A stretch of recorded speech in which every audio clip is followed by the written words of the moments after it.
Nous allons faire aujourd'hui connaissance avec une toute jeune entreprise du secteur de l'agroalimentaire. Depuis la mi-septembre, on produit ici, à Livaro, des bruschettas, ces tartines typiques de la cuisine italienne. Je vous propose de détailler la recette, non pas de la bruschetta, mais celle qui a permis à Sophie Amer, la fondatrice, de lancer sa petite industrie. L'héroïne de cette histoire, c'est elle, porte-drapeau avec la pizza de la gastronomie de la péninsule. Une histoire qui débute tout simplement un jour dans la cuisine familiale de Sophie Amer. C'est un produit que l'on faisait chez nous à titre personnel. Et puis un jour, ça nous a donné l'envie. Éventuellement, on a envisagé de le faire de façon beaucoup plus industrielle. Après avoir fait le constat qu'effectivement, sur le marché européen, ça n'existait pas, on s'est lancé sur ce marché. Convaincu donc d'avoir trouvé la bonne idée, surfant sur la mode du snacking. Quelques mois encore pour peaufiner sa recette et lancer l'étape suivante, elle aussi essentielle, choisir le lieu où implanter la production.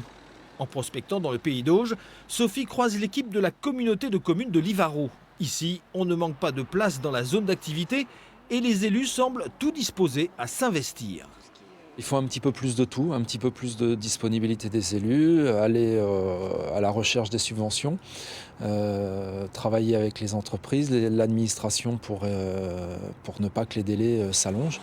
Dossier bouclé en un temps record, moins d'un an entre les premiers contacts et la remise des clés du bâtiment flambant neuf. 2800 mètres carrés, 3,5 millions d'euros financés par la collectivité et loués à l'entreprise. Un poids de moins pour la jeune pousse, concentrée désormais sur le lancement de l'activité. Ce que finalement l'entreprise ne finance pas en direct, puisqu'au final on la financera tout de même. Mais ce qu'elle ne finance pas tout de suite, ça permet d'avoir un investissement sur autre chose, sur des machines, sur des matières, sur autre chose. Autre chose, c'est notamment recruter une équipe de 15 personnes. L'agence Pôle emploi de Lisieux apportera son savoir-faire, dénicher des salariés de l'agroalimentaire, mais pas uniquement. Ce qui compte avant tout, c'est la motivation des candidats qui suivront ensuite une formation de 7 semaines. On a prêté les personnes intéressées à un test, à un exercice, donc pour connaître plus les aptitudes et le bon état d'esprit des personnes intéressées que plutôt sur des compétences vraiment professionnelles. Je voulais que ces personnes qui faisaient partie de l'équipe de départ, on puisse les emmener avec nous et que ces personnes puissent grandir en même temps que la société.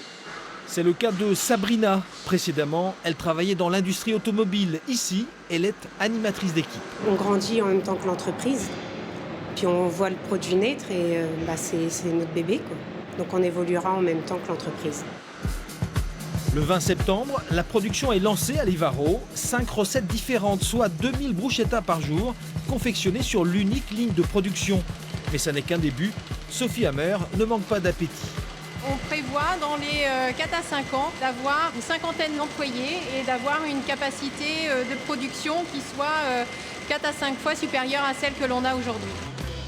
Dans les rayons des supermarchés, le produit plaît et l'exportation sera le prochain challenge. Vendre un jour des bruschettas made in Normandie en Italie serait une véritable consécration. Voilà, souhaitons à Sophie et à son équipe de confirmer au fil du temps le succès de sa bruschetta, car la vie des entreprises, on le sait, n'est pas un long fleuve tranquille et rien n'est définitivement gagné. À lundi prochain pour un nouveau C'est Normand.